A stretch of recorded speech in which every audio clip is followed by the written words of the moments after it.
akong pastor, pero katulad po ni Brother Billy, ako po isang evangelist. Pero sabi niya, tayo lahat mga kapatid, para po wag po tayo magkaroon ng discrepancy kasi ayaw itong inabutan dito ako pag may nakitawag ko parang ayaw. Ayun, lahat po tayo ito. At naniniwala po ako, lahat po tayo gagamitin ng Panginoon. Una-una lang. Kung sino lang ang unang tutugon, siyempre lahat tinawag, pero siyempre may hihilangin. Pero salamat po sa presensya ng bawat isa na dito tayo. At ito po ba yung mga nabaptize na brother? Yung mga nabaptize yung linggo. Pwede po kayo, bigyan lang po namin kayo ng konting tatlo kapatid. tatlo, ilan po ang anak ko ito, ano? Apat, hindi ba ikaw na, kasi yung baptize para sa kanila basic lang. So, hindi po ganun na baptize. Ang baptize, sinasabi, inunukod. So, kasama ka nun. Anyway, si Sharon, nag-baptize kami nun dito.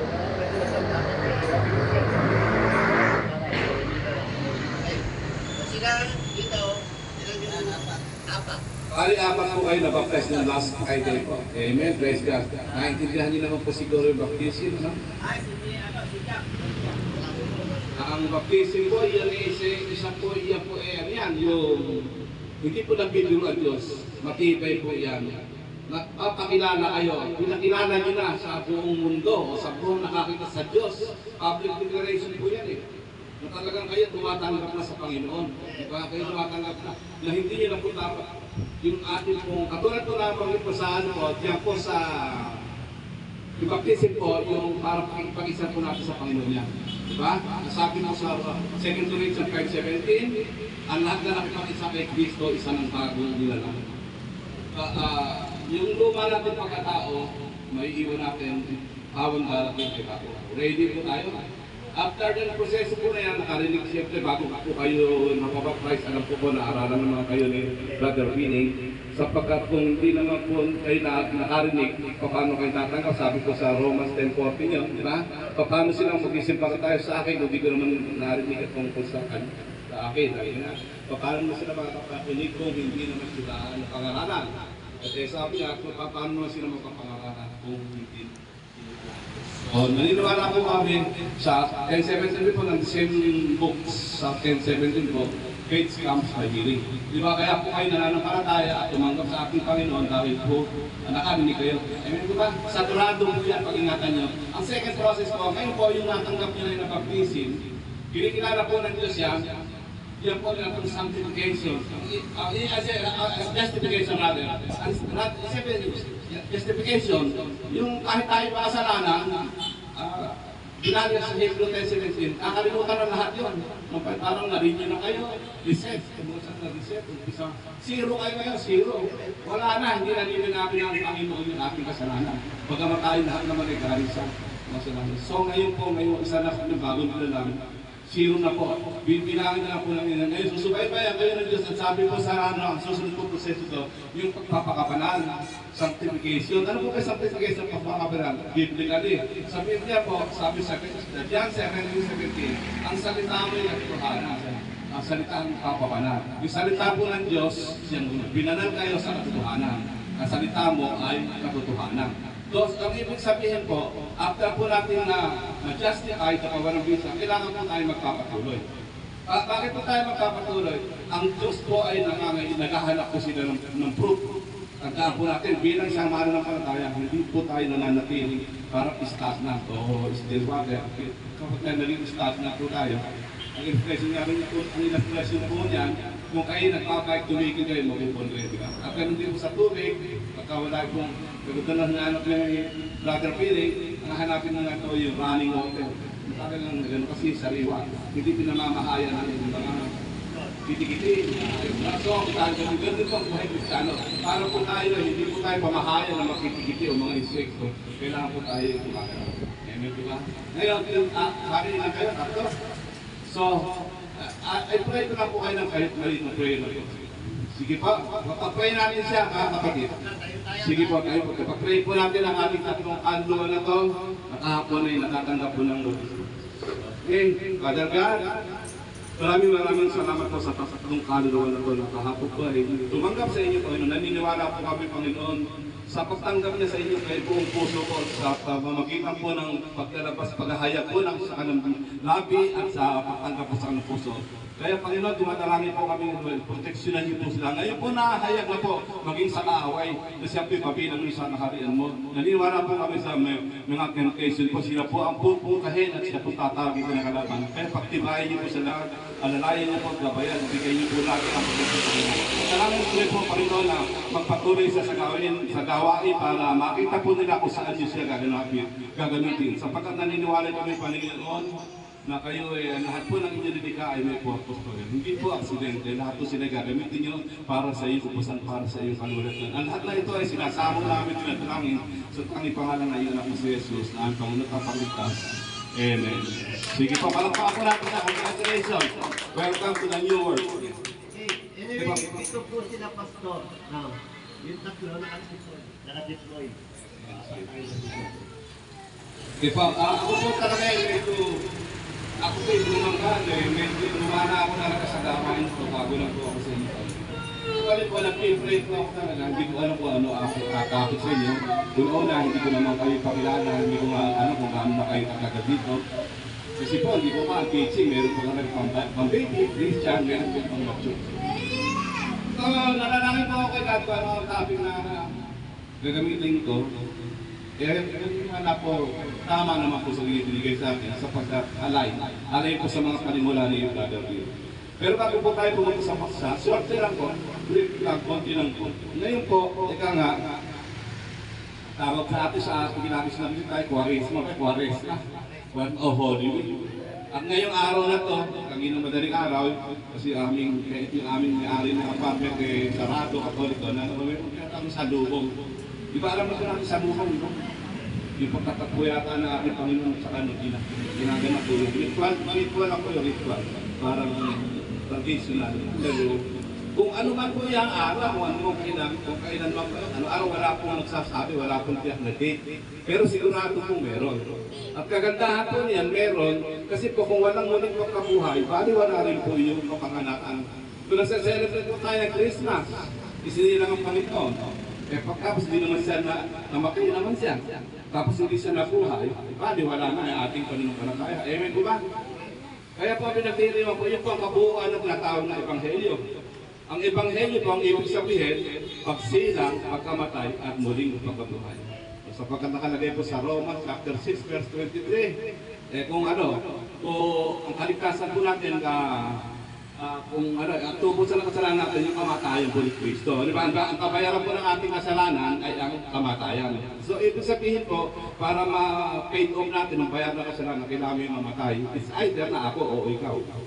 So, kung tayo po magbabayad ng ating kasalanan, mamamatay tayo, dalawang kamatay, spiritual at saka physically, wala rin tagumpay, di ba? Pero patay ka, ipiyano ka pa rin. So, salamat na lang po sa Diyos, nag-take place siya. Siya po ang umako, diba? Salamat sa Ama. Siya nagsugo sa anak niya, Christian, binigay niya ang kanyang anak upang sino sa kanyang sumumpaglaya, ay magkaroon ng buhay at hindi makamag. Amen. Parang tao po natin yung support. Instead na siya po mamatay, siya na lang po umako sa. Naniniwala naman po tayo dyan. Yun po naman, general teaching ng Bible yan po. So, hindi po yun ang message. Short lang po. Pinakikita ko na po, na kung wala itong, hindi mo ika-exact po, hindi natin alam kung kailan eh. Pero basta meron, basta sinilang, tapos namakay na po. Amen. Ay, nahihatarong pong tayo po bilang alam ko, nakakadinig naman tayo ng word na madalas. Ang gusto ko pong ituro ngayon, let's pray muna po. Father God, maraming salamat po sa oras nito. Pagkalangin po, Panginoon, na maintindihan namin ang mensahe mo, Panginoon, sa oras nito. Panginoon, salamat po. Ako po nagagamitin yung naluya ng inyong salita, Panginoon. Bigyan niyo po ang wisdom. Itago niyo po ako sa inyong likod, Panginoon. Kayo po ang mahayag, ang mga salita ng Panginoon, Panginoon. Kayo po ang mapapurihan at maparangalan sa oras ito. Ganun din po nagdalangin ko po na ang mga nakikinig na inyong salita. Sa inyo po ang kanyang spiritual ear, spiritual heart, mga mind God, Panginoon. Maintindihan na tumagos po sa kanyang puso ang inyong mensahe, Panginoon. Kakayan niyo po kami sa pagmunas kasi mula na gawin sa magawa. Maraming salamat po. Ito po ang aming salamat na namin sa tayong pangalan ng iyon ang Kristo sa tayong pangalan ng pagkakalas. Ay po ba may Bible? Bawat isa, wala. Pero nasa bahay. Kahit cellphone, allowed yan. Kung meron po kayo, mga lalo yung mga kabataan, mag-ano po kayo? Lagay tayo ng Bible sa Tululubin ko lang ito sir, pagka kung sino man po nung gusto ng Bible, meron ako mga konting Bible sa bahay siguro. Okay, basta na po ba ako sa akin. Pero mas nga sinasabi nga nito natin, komportable na tayo doon sa ano sa Bible, sa application. Napakadali po kami ito. Kailangan po tayo may Bible kasi po, di ba? Kaya nga sinasabi ko po kanina, sa prayer ko, ano ba i-teach ko, i-preach ko, sa ating kanina, binabangit natin yung Brother Pino. Kailangan tayo nagbubuhay araw-araw. Sabi ko align, sabi ko sa Diyos ko, Diyos ko chapter, sabi ko kalimutan na ang batahin ng aklas, ng kasulatan, iyong bulay-bulayin araw at diba? Paano po tayo mabubulay-bulay kung wala naman tayo Bible, diba? Si pamaisahan po tayo, matalas po ang ating kalaban. Ang sabdo po, gumagamit ng Bible, tapos wala pang Bible, naalala niyo po sa takbo ng Panginoon sa Kristo. Gumagamit ng Bible si Satan, diba? Sabi niya sa Panginoon, tinutok siya, 40 days na nag-aayon ng ating Panginoon sa bundok, diba? Hindi siya kumakain, hindi siya umiinom. Nandun ang Diablo. Sabi ko, ikaw talaga anak ng Diyos, sabi ng Diablo. Umasa ng Biblia. Dahil mo tinapay ang batang niya sapagkat nasusulat. Buti, may Bible na si Jesus. Nasusulat yun, kung subukin ang Diyos, diba? Ang iyong Diyos. Kaya ibig sabihin po, kinakailangan po natin, magkaroon po tayo na Bible. Para po tayo ng Bible. Una-una po, ano po ang benefits ng Bible? Ang revelation po, magkagaling po sa reading. Walang i-reveal si God kung wala kang reading. Ito ng logos and remas, ang tawag po ng word and revelation. Pag hindi po tayo nagkakasa, ano i-reveal? Yung nga pa na sinasabi ko sa Diyos 1:8, sinasabi, pag nagbasa ka ng Bible, hindi mo siya naintindihan, pero nasa isip mo na yun. Sabi, nakapigit ka na tutulog na i-reveal. United mo. Kasi ano ba yung sabihin na yun? Pag ako daw ano sabi niya? Ako daw may mata. Nagkakasa na, bukitin ko. Di ba? Gusto rin ka pa makarapit ka sa langit, unang bahagi ng katawan, kaysa naman kumpleto ang mata mo, pero mapasensya. Kasi hindi maintindihan yan, di ba? Kasi spiritual. Kasi kung tayo pa rin tayo, magbuburay-buray pa rin. Maintindihan, nililibit ko sa atin ng Holy Spirit. Amen po ba? O sige po, natin na po tayo. Basta ang narinig po natin, mag-prepare po tayo ng app sa cellphone. Tapos kung makakaroon po tayo ng pagkakataon, mag-distribute tayo ng Bible dito para po tayo hindi po tayo maisahan ng karapan. Ang babasahin po sana natin sa ano po tayo, sa yung fruit of the Holy Spirit. Siguro si Brother Billy nga aking magiging Bible reader nito. 5:22 ng Galacia. Actually, lahat tayo pwede magka-Bible. No? Yung cellphone lang natin, nakikita naman natin dyan sa cellphone, sabi nga ni Brad, yan na natin yung, i-download lang natin. So, ngayon mabasahin natin mga kapatid, ang buwan ng Santong Espiritu. So, mababasa natin sa Galacia 5:22. Sabi po dito, subalit ang buwan ng Espiritu ay pag-ibig, kagalakan, kapayapaan, katyagaan, kabaitan, kabutihan, katapatan, kahinahunan, at pagpipigil sa sarili. Walang batas laban sa mga ito. Amen. Salamat po sa pagkakabasa ng salita ng Diyos. Yan po ating pag-aaralan. Ito po itong Galacia 5:22 po ito. Sabi po, fruit of the Holy Spirit. So, naniniwala naman po tayo dito. Siguro po tayo, lahat po tayo, namumuhay na tayo spiritually o kaya pretentious tayo, parang nag-ahangat. Hindi man tayo complete pa na namumuhay spiritual, naghahalo pa rin ating mga makalaman. Pero ang kaya nga po ang ituturo ko nito, magkaroon po tayo ng pagsasanay. Practicein natin, suriin natin, i-test natin ang ating sarili. Kung saan tayo pasado sa binasa natin kanina sa Galacia 5:22. Para po maintindihan po natin, isa-isahin natin. Ang bunga, pinakita ko ng bunga ng Holy Spirit dito ay pag-ibig. Sino po ba ang nakaka-relate sa pag-ibig? Pero lahat naman po tayo umiibig, amen? Lahat po tayo iniibig natin. Meron tayong pag-ibig sa magulang, di ba? Pag-ibig sa asawa, pag-ibig sa anak, pag-ibig sa mga pinsan, kaibigan, etc.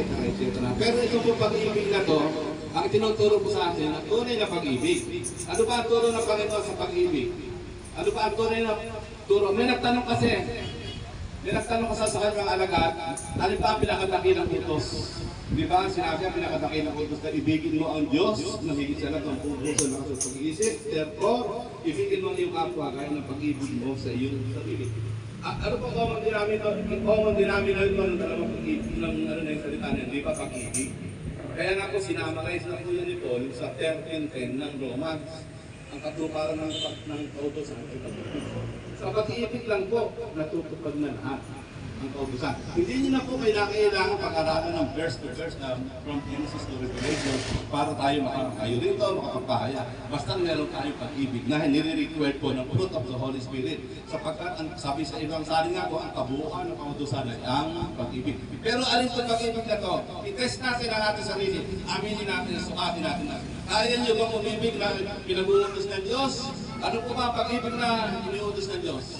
Ibigin siya ng higit sa lahat hanggang sa kaaway. Kaya po ba natin mahalin yung mga kaaway natin, yung mga kapitbahay natin na tayo laging chinichismis, lagi tayo sinisiraan, lagi tayo kung ano pinasasabihin ng mga. Kaya po ba? Kaya po ba yung mga misang kapatid natin, kasampahin natin? Kaya po ibigin? Kaya. Amen. Yun ang utos ng Diyos. Kahit hindi natin kaya, dapat natin kayanin. Sapagkat tayo ay alipin na ng Panginoon, di ba? Wala tayong magagawa. Eh, yung utos ng Master, ibigin daw yung kaaway. Meron pang katugtong po yun, hindi ng pag-ibig. Pag nagutom, pakainin. Pag nauhaw, kainin. Kaya. Talaga kaya. Tingnan niyo po kung kaya niyo. Kung hindi niyo po kaya, iyan po ang practice niyo araw-araw. Pero maganda ang reason. Bibigyan po natin ng positive and negative side. Positive and negative side. Alin ba ang mas maligaya? Yung umiibig o yung umaawa? Sino masaya sa dalawa? Yung umiibig. Di ba sino ka malungkot? Sino ka hayop? Di ba pag ikay galit na galit sa kapitbahay mo sa umaga, kalatong kapitbahay mo? Pag nakita mo na kapit mo, kumukulo na ang dugo mo, hindi ka na makakala, nagana kumain. Katulad kaya ang sabi ko, yung akin pong kapit, align. Kasi sinasabi sa kanina, align. Sapagkat sabi niya, meron siya binagkain ako sayang. Kapag doon ang tao ay galit, ang nakukonsumo natin ngayon natin sa katawan. Okay, nagbugulan na natin yung galit, yung stress, yung galit, yung po. Kaya pag namahal ko sa atin, ito sinapagod na sabi, huwag kayong mapuotin. Alam niyo ba yung sa Biblia, ang sabi nga sa Biblia, sabi, nung una kasi sinasabi ko sa inyo, huwag kayong pumatay. Upang hindi kayo mapasapanganit sa sinipin o managay sa kahatulan. Katotohanan sinasabi ko sa inyo, huwag kayong mapuot. Kapag ang mapupuot kayo sa pumapatay. Pag ikaw pa rin mapupuot, pumapatay ka na. Alam niyo ba, kung sino ang kauna-unang biktima, kung ikinapupuot, ang pinapatay mo, yung sarili mo. Totoo po yan. May scientific experience na kahit may doktor na anak si Pastor Jimmy, kanina. Napagtatay na nagagalit, may namamatay po sa ating cells. Ang ating natural composition po ng immune cells. Bawat nagagalit po tayo, even nagigibad po yun. Nagagalit ka, kumukulot mo. Pag tayo ka, makumupulot mo. Nag-overreach yan, naluluto yung mga cells. Marami pa explanation lahat po ng sakit ng gagaling po sa galit. Kaya pinagbabawan ng Diyos ang magalit. Di ba? Sabi ng Diyos, huwag kayong magalit. Magalit kayo, pwede, pero hindi na parang kasi nyo maghapon. Huwag kayong magkasala. Kasi mahal naman po tayo ng Diyos. Ayaw. Ayan, sabi ko sa Santiago 1:20, bigyan natin ng daan ang galit ng Diyos. Ang Diyos naman po ay may galit araw-araw. Pag tayo may gusto natin magalit, sumbukan natin sa Diyos. Bahala ng Diyos ang pagkakas. Tama? So, yun po ang sinasabi natin una, yung pag-ibig. Pag-ibig, nabuhan ng Espiritu Santo. Sana po ito, hindi natin papaliwalain. Ito po pangalawa. Ang pangalawa po ay kagalakan. Ang English sa kagalakan dito, joy. Paano ba natin i-describe yung kagalakan? Kasi may pandaraya ito. Ang daraya ko na ito, kung tayo si Gabriel, joy. Pinapalitan naman po doon sa tunos ng happiness. Happiness. Tatandaan ko pa, ako kung ka-eskwela kita. May happy hour. Alam mo na happy hour? Alam niyo may happy hour, baka hindi kayo nakakalitin. Ito, wala naman masyado kalata. Ito pa alam mo yung happy hour. Halimbawa, ang pier to na 3 piso. Yung araw kasi makinig, para 180 lang. Happy hour. Sabi nga pier hour. Yung happiness, at saka joy. Paano po natin i-differentiate? Happiness is not joy. Kasi para magkaparehas ito eh. Yung joy, saka happiness. Happiness, joy. Ito na lang po, para simplify ito natin. Ang inaano po sa atin ng Panginoon eh, joy. Ang joy po ay within. Galing po ng Holy Spirit. It's either na ikaw ay naghihirap, napuputulan ka na ng kuryente, hindi ka na makakaya saan mga mo. Kaya ka pa rin. Sapagkat meron kang malaking Diyos. Pero yung pong happiness, ito po simple lang po. Halimbawa, may happiness. Katulad kagabi, may mga happiness sa gabi, sigurado, hindi pa mga position, etc. Masaya sila nun. Lalo yung nagandaan. Happiness yun. Pero after that, happy pa ba? Di ba? Temporal. Ang happiness ko, dumidepende lang sa happiness o happenings. Tama, may birthday ka, arawan, may kasal ka. Basta may celebration, may happenings, masaya ka, happy ka. Pero wala ang joy. Hindi katulad ng ang joy ko na binigay sa ating kagalakan, within po yun, at bunga ng Holy Spirit. Kahit ikaw ay namumroblema, kahit ano nangyari sa buhay mo, andun pa rin yung joy. Yun po ay intact. Amen? Nakukuha po natin? Tama po ba? Ito po, susunod ko ay kapayapaan. Kapayapaan. Paano kung masasabi natin kapayapaan? Una-una, pag walang giyera. Di ba? Kapayapaan na, walang trouble. Ang giyera rin, isa, hindi ka may mga problema kayo. Tawag dito yung relational, problem, etc. Family, problem, kapayapaan. Merong threat. Yung wala kang patay, wala kang ulam, paano ka makakayapa? Paano ka makakatulog ng maayos? Wala ka na. Ikaw naman eh, kulang sa lahat. Masahin po natin ang kapayapaan na susulat po sa Biblia. Father Pinay, John 14:27 niya. Uy, nakatulog ka kapag dati kayo, pasensya ka nung... Okay, sige, kapatid. Sa John? John 14:27. John 14. Okay, ito po sinasabi sa John 14:27. Sabi po nito mga kapatid, ang kapayapaan ay iniiwan ko sa inyo, ang aking kapayapaan ay binibigay ko sa inyo. Hindi gaya ng ibinibigay ng sanlibutan, ang ibinibigay ko sa inyo. Huwag magundihanan ang inyong puso, di matakot man. Amen. Ayun, ibig sabihin po, yung kapayapaan, makakamit lang po natin yan pag yung kapayapaan galing sa Diyos. Wala pong kapayapaan na maibibigay ng mundo. Naniniwala po ba kayo? Alam niyo po ba meron tayong tinatawag World Peace Organization. Yung pong World Peace Organization, ito po ang nangangasiwa sa kapayapaan ng mundo. Kaya pa po ba ang mundo? West Philippines sila, may threat na. Israel, may ano yan. Ang dami, Russia. So, ang dami po nakaambang threat. Meron po pwede isang lang, magulo na tayo. Sapagkat isang ngayon, ang gera po ngayon, may conventional po. Isang, ano na, computer system na, pindot na nag-isip gulo. Ang nag-ooperate po ng ating nuclear weapon, pwede magulo na tayo lahat dito. Dito, wala po tayo patayuan. Kaya nga po tayo, hindi na po tayo kaya na po tayo magkakaroon ng peace of mind. Kung tayo na sa Panginoon, anytime ano man mangyari sa atin, handa na tayo. Diba? Ang kapayapaan ko para marating ko na ating sa sanuhan, tayo po ba ay handa na?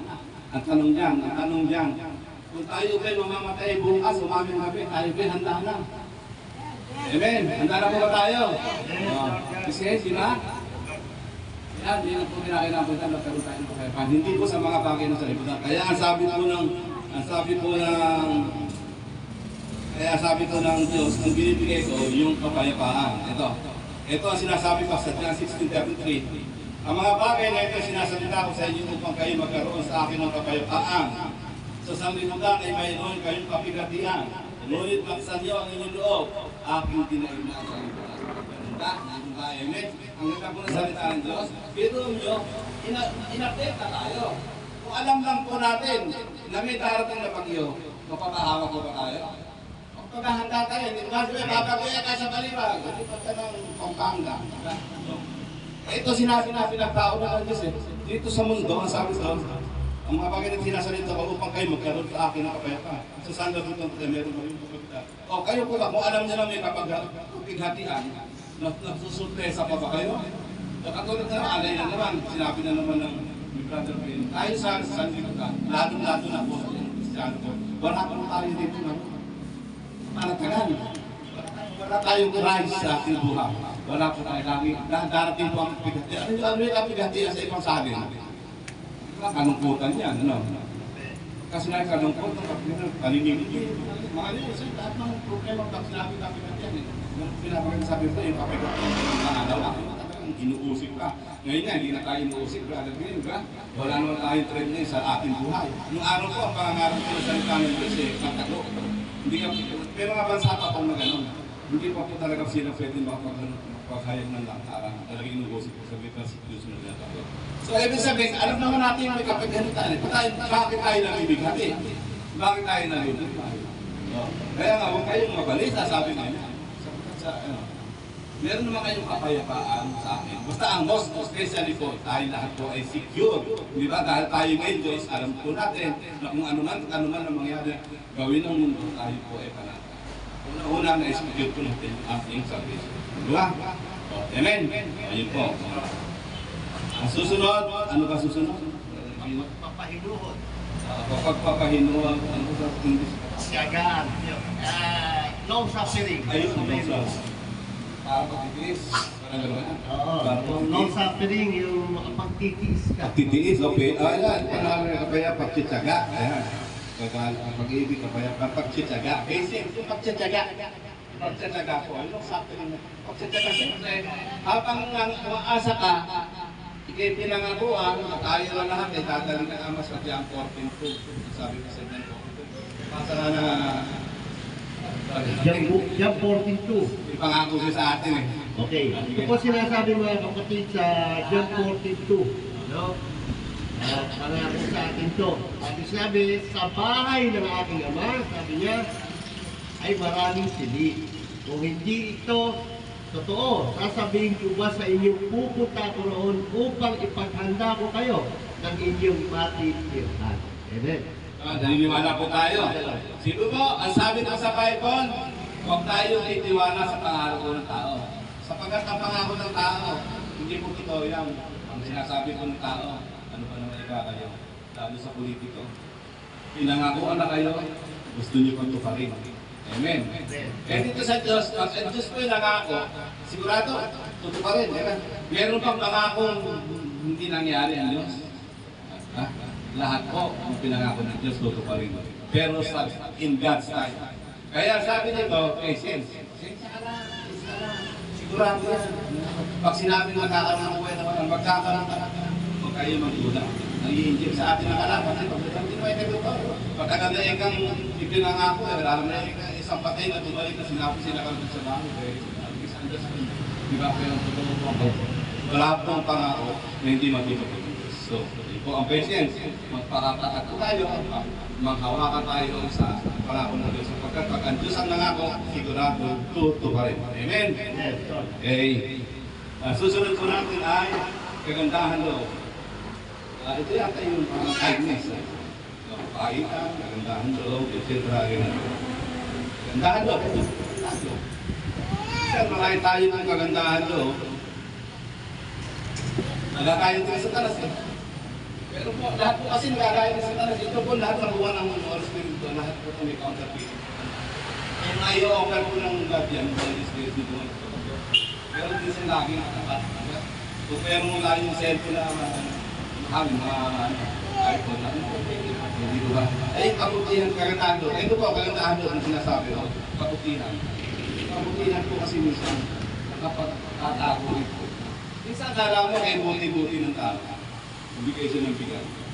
Mostly naman, sabi ko natin politiko, meron kapalit yun. Nag-i-impress ka na, nagtatanin sa iyo. Gusto niya ilang kayo sa pamilya niyo, 10. Bibigyan ka ng 1 peso. Pero pag hindi siya nanalo, may sumbak kayo. O kaya naman, pag nanalo naman, ang mahirap yun, kahit manalo, pag sumapit ka ulit, second, ay nanalo na boss, niloko pa namin, kaya nanalo, bayad na kayo. Di ba? Ano, wala rin. Wala rin po yung kaputihan. Ang mabuti, isa lang po nagmimahal ng kaputihan. Alam niyo ba? Ang mabuti, isa lang. Naalala niyo ba yung tinawag ng mga anak ng kanyang mabuting guro? Bakit niyo ito tinatawag na mabuti? Iisa lang ang mabuti. Para po natin malaman po ang tunay na kabutihan. Makikita po natin yan. Ano po ang tunay na mabuti? Basahin po natin ang 7:12 ng Roma. sa 7:12 ng Roma para makita po natin yung kabutihan. Okay, ito po sinasabi mga kapatid sa Roma 7:12. Sabi po rito mga kapatid, ito ang sinasabi. Kaya na, banal ang kautusan at ang bawat Yan ang kapusan ko na. okay. Kaya nga banal ang kautusan at ang bawat utos ay banal, matuwid at mabuti. Ang Amen. matuwid lang po at ang mabuti ito isa. Amen. Lalo mga kabutihan na gagawin ng outside po sa kautusan, hindi po siya tunay. Yung isa lang po ang matuwid, yung isa lang ang banal. Yung kautusan. So, ibig sabihin po talaga, para maintindihan natin ng mabuti, kinakailangan po natin magbasa ng Bible. Para makita po natin na yung mabuti, at ginagawa po natin, yung para pang yung mabuti, katulad ng ginagawa natin. Ang example po ng mabuti na kadli, na hindi pang tao. Sabi niyo, ano bang ginagawa doon ng yung kaliwa? Huwag mo na parang sa kanan. Diba? Marami ang kulangit ang natin napapasa. Pumasok po tayo sa dati nating sinasambahan. Donated by Don Kahundo. Donated by. May parahanan. Pabutihan niya. Pero sa kanila, yun mabuti yun. Mapaparahanan. Pero sa Diyos po, oras lang, hinuwento mo yan, lahat ng ginawa mo nito, lahat ng ginawa mo mabuti. Tapos sumisigaw ka pa yung ng pakaka, umiihip ka ng trumpeta, nababahan ka na yun. Kasi nagiging ka na. Parang alam. Dito ba, no? Kailangan kung tayo pinagawa ng kabutihan, secret lang. Huwag na natin pag naikay. Huwag sabi ko, hindi na ikaw nakay. Yun. Yun ang tunay na kabutihan. Isa lang po sa sample sa Biblia. Lalaman ko naman natin sa ating puso kung paano tayo gumagawa. Kasi nakikita ko maraming tao eh. Pag nakakita, halimbawa, mga pulubi, naglalakad. Sa ano po, sa Tyson opening to. Sa Tyson opening, marami ko nakikita. Hindi ko nag-exert po ng Tyson opening. Diba? Sinabi ko, magbigay kayo. Kung 1,000, pakikita ko kayo. 1,000 binibigay ko. Para sabi, may encourage kayo na malaki binibigay. Diba? Meron masamang intention. Diba? Yun lang po isang presyo. Pero totoo po, hindi ako naninira. Nangyayari.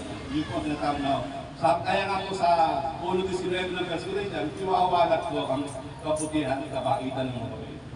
Ari, wala yun. Countess. Kasi, ano yun? Hindi po sa Diyos yun. Susunod po natin ay, mabilis lang. Ano po susunod? Ano ang susunod? Kahinahunan. Kahinahunan.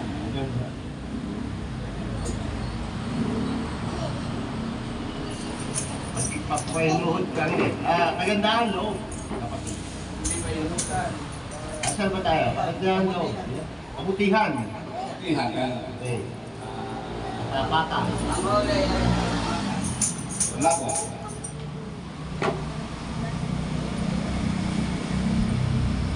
Wala, ano ang kabutihan? Pagtatapat. Ayaw, pagtatapat. Wala po sa pagtatapat yung totoo lang, magiging tapat. Sabi nga ng matatanda ang pagsasama ng tapat, pagsasama ng maluwag. Lalo-lalo na po sa Diyos, kailangan ng galing tapat tayo. Katulad nga po na bautismohan, kapatan Diyos yung kaligtasan ibinibigay sa inyo. Kurado na po yan, hindi po sila dadalaw ito. Ano po yan? Ang sabi nga sa OTM walang duda. Napatunayan, walang duda. Walang bahay ng alin lang. Kaya ngayon po, ipamumuhay din lang po. Maging tapat po tayo sa ating kapwa, sa ating pamilya, sa ating katapatan po sa Diyos. At ang magandang balita po rito, ang sabi sa pantalon din, ang sabi po rito, kagandaan ng kapatid. Sa ganitong mga ito daw po, walang bakas laban dito. Sa bunga po na Espiritu, lahat ng pinag-usapan natin, walang bakas na laban dyan. Ang ibig sabihin, pwede mo bang akusahan yung taong umiibig? Pwede bang kailan ng kasyon? Minamahal ako no? Hindi po pwede. Lahat po na pinanggit dito, lahat po ito, wala daw bakas laban dito. Kaya yan po, ang pinakamensahe po nito, sinasatin po natin ang ating bawat sarili. Kung saan po tayo makapasa. Huwag po natin gayain ang ating sarili. Maging tapat po tayo. Maging tapat po tayo. Kung saan tayo mahina, alam naman problema yun Pagkatapos, kung tayo minsan, aping-aping ka sa salimutan. Bakit? Isipin mo yung kaaway mo. Pinakailangan ko pagkainin mo. Pag nakita mo nag-aaway, sinakapit ka mo. Sa amin ko, nangyayari po kami sa akin, hindi naman po sa katuloy. Hindi ka na makaaway, pero kapit-bahay ko. Eh nag-aaway, parang sibuyas. Eh may sibuyas naman ako. Eh ito ako, pero ang sarap, di ba? Doon sa binigyan, ang sarap din ang paghahanap ng sibuyas. Doon sa ibig, ito meron ka naman. Nawala ako, iniisip na babayaran niya, babalikan niya. Maganda po, masarap po makatulong po tayo sa ating kapwa. Kaya nga po tayo, ito po ang tinatawag natin, pamumuhay po siya. Mag-iiba po tayo sa iba. Huwag po natin isipin yung kalubihan. Basta meron po tayo, kaya natin siya. Sabi po sa 16 ng Galatia, habang may pagkakataon kapang gumawa ng mabuti, ay gawin mo na. Di ba? Marami pong pagkakataon na gusto nyo natin gumawa ng mabuti, din tayo makagawa ng mabuti. Ito pa isa ang panagkakata ko lang to dun sa sinasabing kabutihan nga. Ito po ay natataya, masyado pong natataya ito ng Diablo. Natataya. Napakalaking taya. Ano nangyayari sa atin? Marami po tayo mga tama dati sa pinabisitan po natin sabi, para maligtas ka, gumawa ka ng kabuti. Pero pa mga maliligtas sa paggawa ng mabuti. Kaya mo naman para maligtas sa paggawa ng mabuti, bakit kinakailangan pa mamatay ang ating Panginoon? Diba? Hindi na natin kailangan sa Kristo, diba? Kung magagawa natin maligtas sa pamamagitan mo. Pero ito po, pinapasok ko ng Diablo sa isip. Common po yan, tanongin yung mga tao. Ako naman kayo mabuti. O isa ba? Kasi hindi naman ako gumagawa ng masama. Basta ako hindi ako gumagawa ng masama sa akin. Okay. Lagi natin pinag-usapan ni Dr. Vini. Hindi ka nga gumagawa ng masama, gumagawa ka pa ng mabuti. Ano ba yung James 4:7? Masaya na natin James 4:7. Sabi, hindi ka man gumagawa. Siyempre, sabi ng Diyos.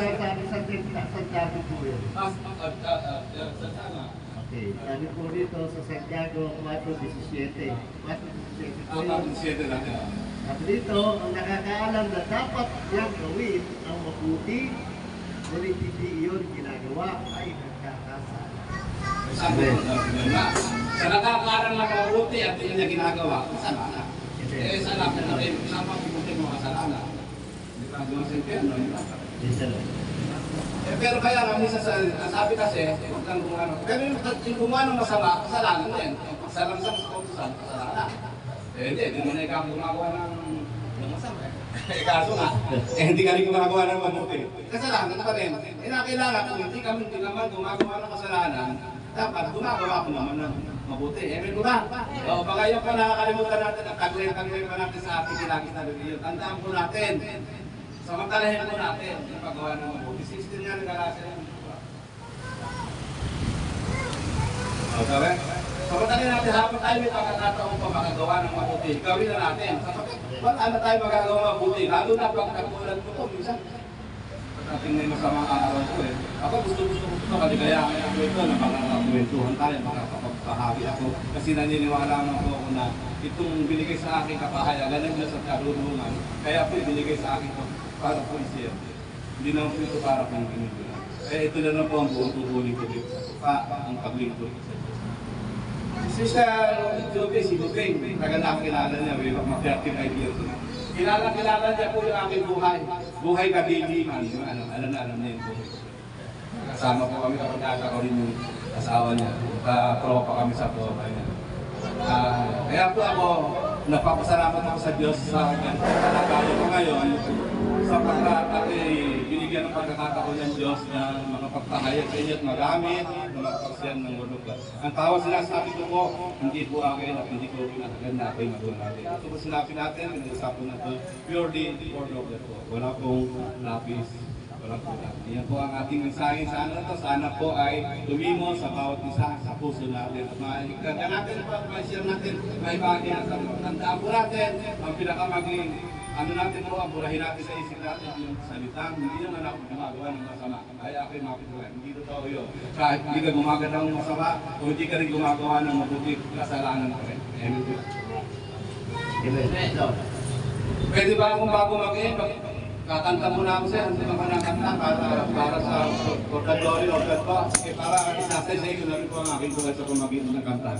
Sige, kahit na, kape, ayan na. Kakanta na lang ko, sige po. Ano magising na? Ikaw. Actually, gising lahat yan. Ano magising? Magising sa katotohanan.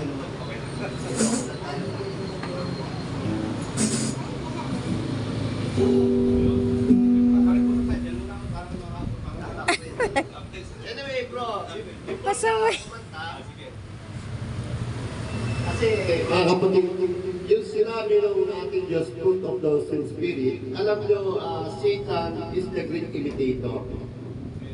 Ano po ba ibig sabihin? Is Satanas ang dakilang manggagaya. Kung meron fruit of the Holy Spirit, meron din pong fruit of this world na tinatawag. Na yun mula naman kay Satanas. Yung bawat sinabi po ng ating kapatid, may katumbas po dito sa mundo yan. Ang sinabi lang niya katumbas kanina, yung joy eh. Ano na katumbas? Happiness. Kasi yung joy, ano yun? Katuwaan. Kagalakan. Ay yung happiness, ano? Kasiyahan. No? So, kung makikita natin lahat, no, sabi, the fruit of the Holy Spirit is love. Una-una, pag-ibig. Andiyan naman meron pag-ibig sa sanlibutan. Pag-ibig dito sa mundo. Amen. At yung pangalawa na ay yung joy. Yung sinasabi, yung joy, pag meron kang katuwaan sa ating Diyos, no, may kasiguraduhan ka, may kapayapaan ka.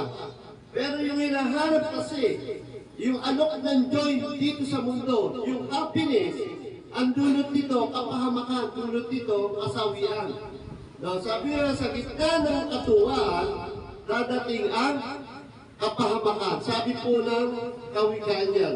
No, sabi ng kawikaan 40. At sabi din dito, peace. Kaalok ng peace ang mundo. O halimbawa yung mga gera, anong sasabihin ng mga lalakas sa bansa? Protektahan kita. Is it peace? Kapayapaan po ba yun? Na magkakaroon ka ba ng kapayapaan pag sinabi, yung China, pawawalan yung missile nila, tatama dito sa Pilipinas. Pero heto ang US. Huwag kayong magamba. Nandito kami para protektahan kayo. Hindi makapapasok yung missile, may anti-missile tayo. Ano ibig sabihin? May alok nila kapayapaan ang sanlibutan. Pero yung lahat ng alok nila hindi natin mapanghahawakan sapagkat puro temporary lang. Amen. So sabi dito sa long suffering, pagpapahinuhon o pagsunod, o ganun din naman yung nag-o-offer sa iyo ng kapayapaan dito sa mundo. Sumunod ka sa akin, ako bahala sa iyo. Tama po ba? No, ganun din naman, anong sabi? Gentleness. Kita nyo mga kapatid, kagandahang loob. Nagmamagandang loob sila, di ba? Kamukha nung meron yung nakaraming kapatid na may COVID. Anong ginawa nila? May mga ayu-ayuda. Di ba? Tama mo ba? Gumagamit sila ng mga kaparanan, makamundo, gamit ng diablo yan. Para ituplika nila. Ano? Yung iniaalok ng Holy Spirit. Kasi sabi dito yan, gift of the Holy Spirit. Eh meron din naman gift of all. No? Gift of Satan. No? Ang inaalok sa'yo, nakaupo naman dito sa sanlibutan. Ang problema mga kapatid, yung alok ng Diyos, mararamdaman mo lang. Pero yung alok ng Diablo, makikita mo hayagan. Kaya mas malakas na makahikaya yung alok ng Diablo. Ano yung kauli yung sumunod mga kapatid sa gentleness? Goodness. Di ba nakikita nila natin, nagpapakita sila ng kabutihan? Kung paano mga kapatid, pinakikita nila na mahal ka nila, tinatrato ka nila mabuti, hindi ka nila pababayaan. No, ano yung pangangailangan mo, bibigyan nila. That is goodness. Kumbaga mga kapatid, dinadaya tayo. No? Dinadaya tayo ng sanlibutan. Sapagkat kung ano, yung inaalok ng Diyos, tandaan niyo mga kapatid, yung inaalok ng Diyos, ano sabi? Keep up the Holy Spirit. Pag sinabi pong Spirit, hindi mo makikita. Mararamdaman mo lang. Ano ba natin? No. Yung gift of the Holy Spirit, mararamdaman mo lang yan sa sarili mo. Pero hindi mo makikita. Pero yung yung gift ng sanlibutan, mga kapatid, maliwanag na ipinakikita nila, nakikita nila. Amen, nakikita natin. Ano yung huli?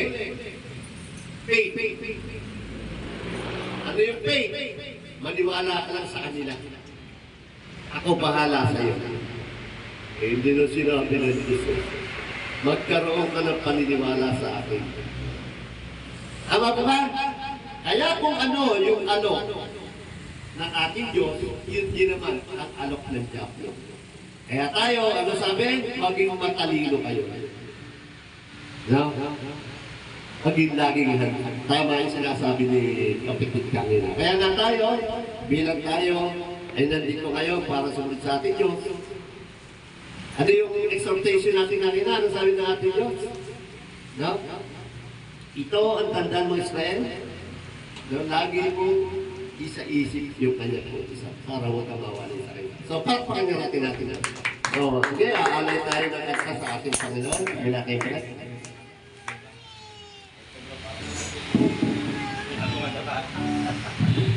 Welcome sa Kapurihan po ng Diyos. Kaya ako din po kahit nandiyan ng Diyos, buhay ko ay magsilbing inspirasyon po sa atin.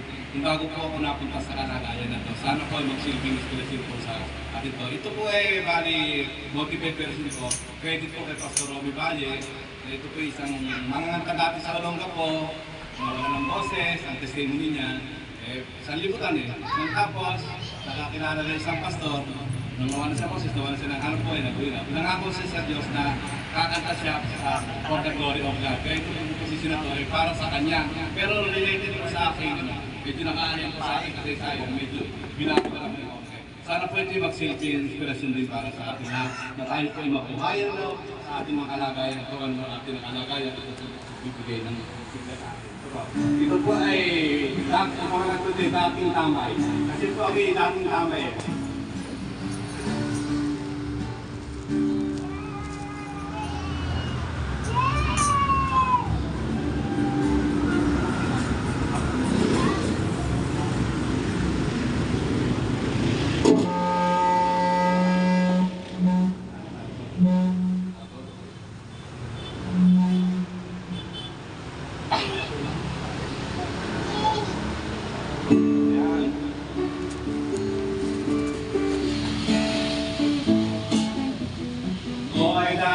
Tambay dun sa kanto, grupo ko'y adik at mga kasito.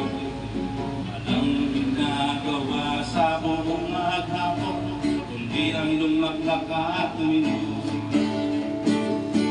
Ako kami mga lasing na, iba na ang tono ng mga salita.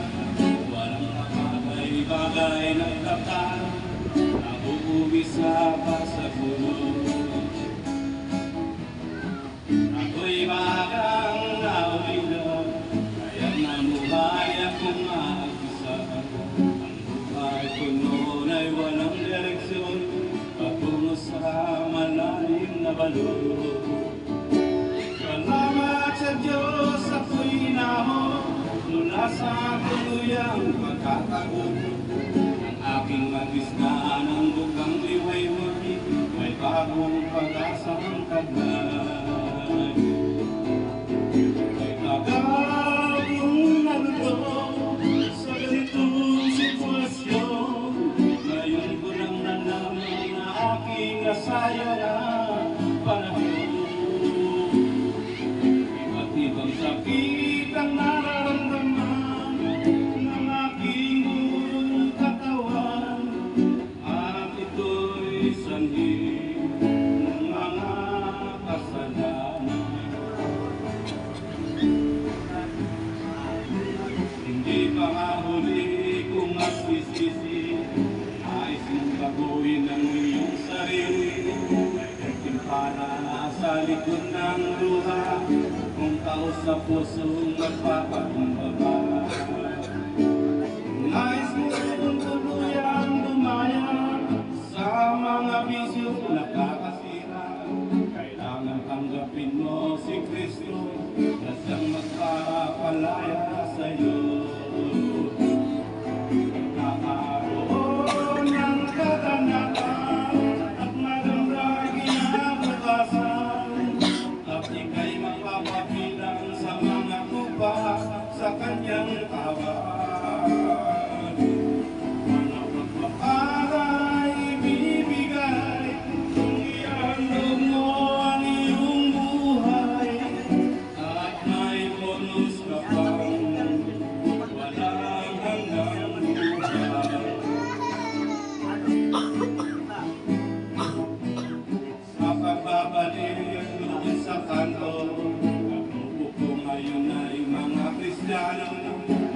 balita ng kaligtasan habang humahayo sa sanlibutan.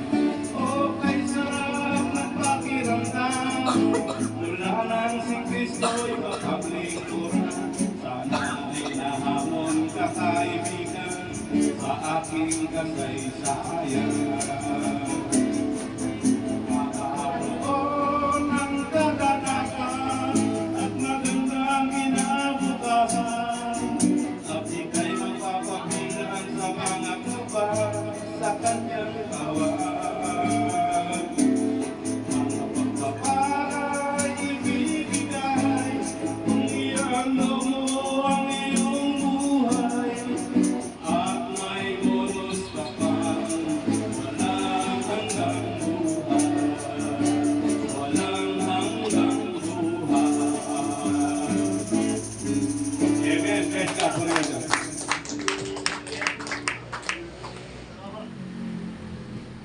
No, composed different yan. No? No, nakakatuwa, no? Kasi pagka ikaw ay under the Holy Spirit, maraming bagay kang nagagawa, ano, na nag-iisip ka ng mga bagay na gusto mo talagang bigyang atuwa ng ating Diyos. So alam niyo mga kapatid, una-una sa atin, ano, kung mapapansin niyo yung pang-araw-araw na buhay natin, although dumadaras tayo ng maraming pagsubok, pero ang gusto pa rin natin mabigyan ng katuwanan niyo. Di ba? So manatili tayo sa presensya ng Diyos at manatili tayo na anlong niya. Amen. Palakpakan niya natin natin Diyos. Sige, tayo lahat. Kapatid, para sa no?